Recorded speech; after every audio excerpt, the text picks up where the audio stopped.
Imagine this. 1,000 years ago, long before Columbus, fierce warriors and dragon-proud ships crossed the stormy Atlantic. They were armed with iron blades, hardened by endless battles, and hungry for new lands. These were the Vikings, the conquerors of kingdoms, the terror of Europe. And when they reached the shores of North America, they believed they had found paradise. Forests thick with timber, rivers bursting with salmon, and wild grapes growing in abundance. They called it Vinland, the land of wine. But what they didn't expect was resistance. In the shadows of those forests waited a people unlike any they had ever faced. Warriors who fought not with brute force, but with patience, numbers, and the land itself. This is not the story of conquest. This is the story of how the Vikings, the hunters of Europe, became the hunted in America.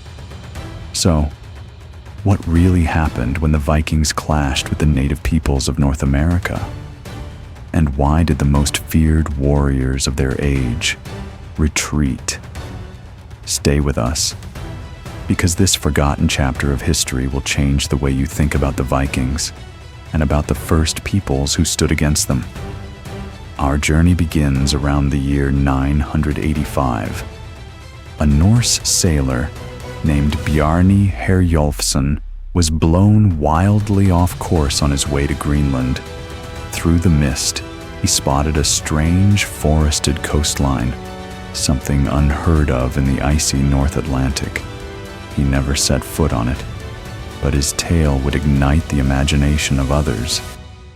Among those who listened was Leif Erikson, the son of Erik the Red, founder of the Greenland colony. To the Greenlanders, timber was more precious than gold, and the promise of fertile new land was irresistible.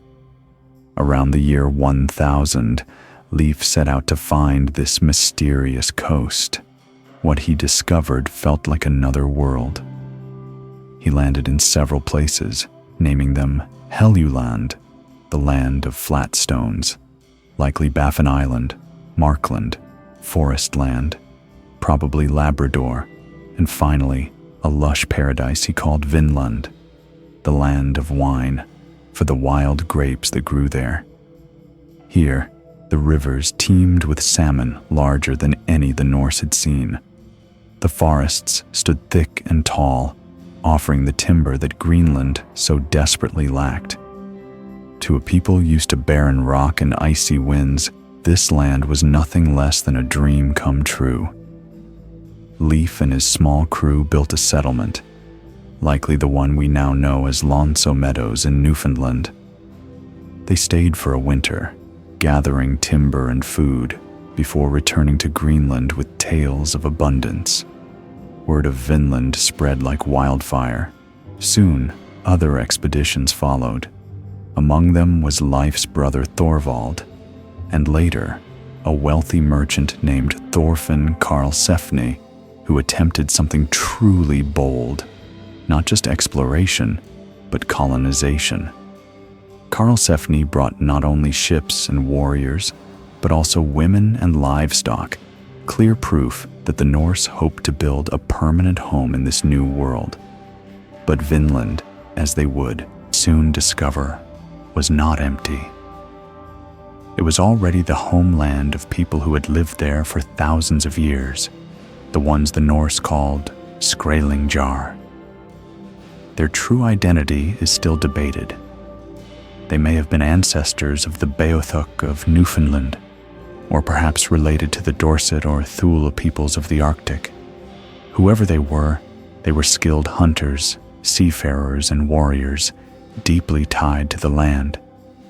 At first, encounters were cautious, even hopeful. The Skrælingjar traded furs for strips of bright red cloth. The Norse offered milk, which some believe may have made the locals sick. But beneath these fragile exchanges lay a tension that could not last, because the natives immediately recognized what they wanted most: iron. The Norse refused to trade it. and that refusal set the stage for conflict. The first sparks of violence came almost by accident. During an expedition led by Thorvald Erikson, the Norse stumbled upon a group of natives sleeping beneath their canoes.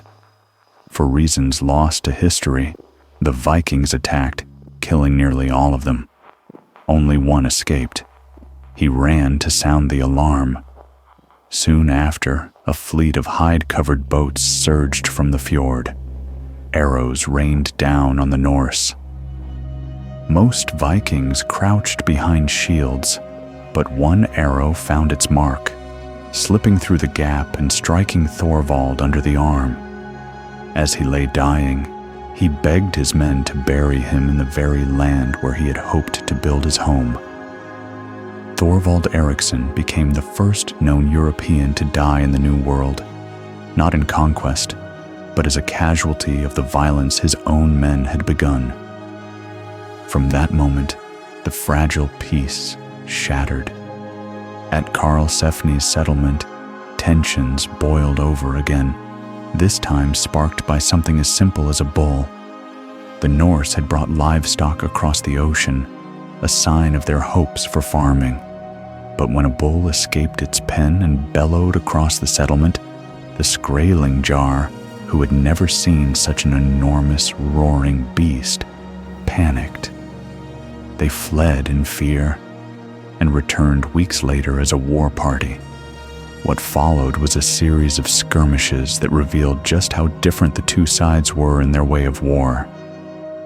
The Vikings had iron, bearded axes that could split helmets, swords that gleamed like lightning, and the famous shield wall, a human fortress of overlapping wood and iron.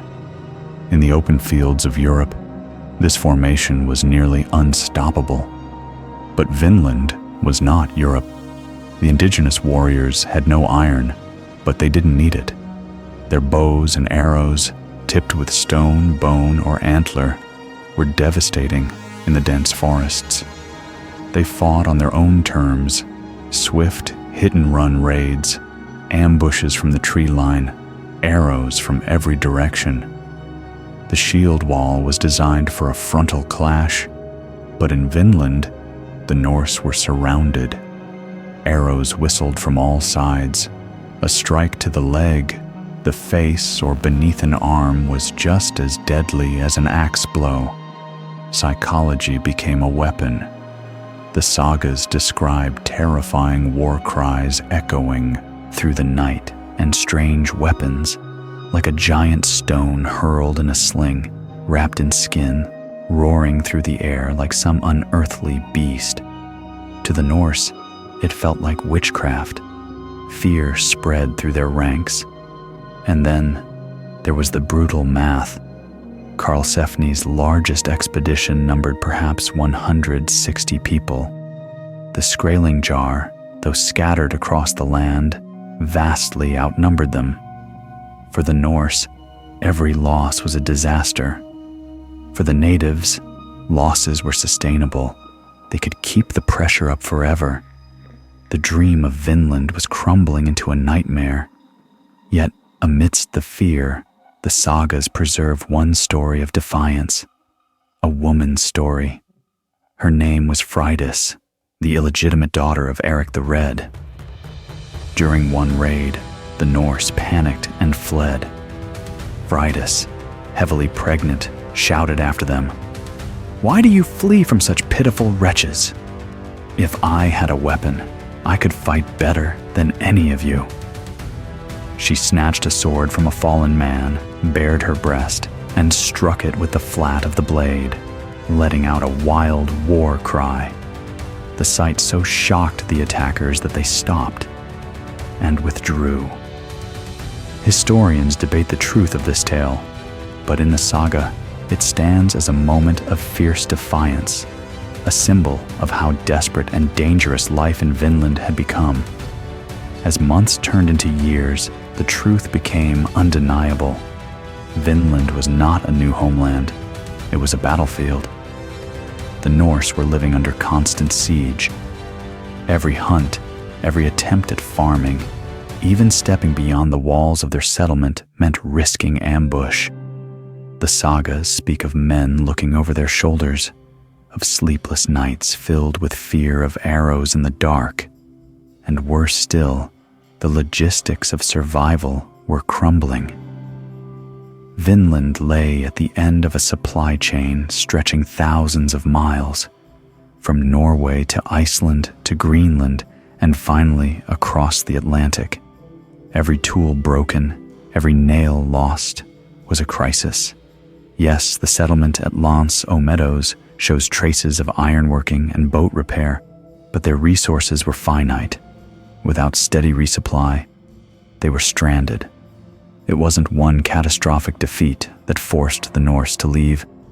It was something slower, more suffocating. A realization that this land, no matter how rich, could never be held. After 3 years of struggle, Thorfinn Karlsefni gathered the survivors, including his infant son Snorri, the first known European born in the Americas, and sailed back to Greenland. The dream of a Norse America was over. And yet, this was not a story of simple failure. It was a story of resistance. The Skrælingjar had done what few in Europe ever managed. They had stopped the Vikings. They refused to meet the Norse in open battle. They turned the forests, rivers, and shadows into weapons. They dictated the rules of war. And in doing so, they forced the most feared warriors of their age to retreat. For once, the Vikings had met an enemy they could not conquer.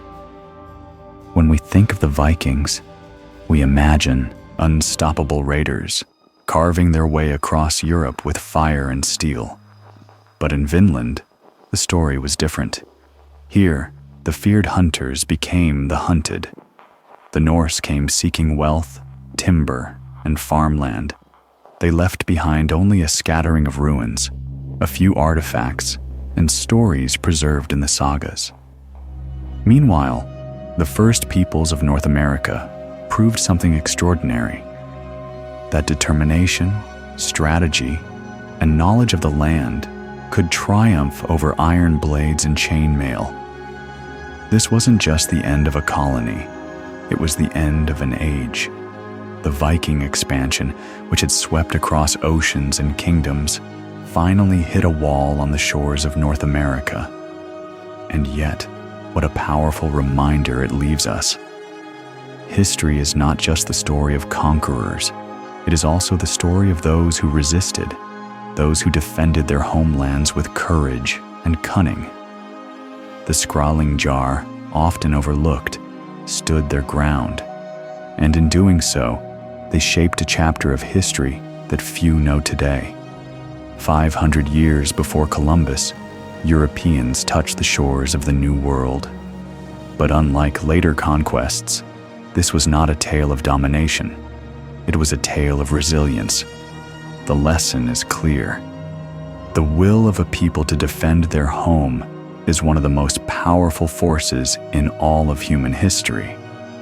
So the next time you hear the name Vikings, remember not only their long ships and their raids, but also the day they sailed west and met a people who could not be conquered. If this story of forgotten history moved you, don't let it end here.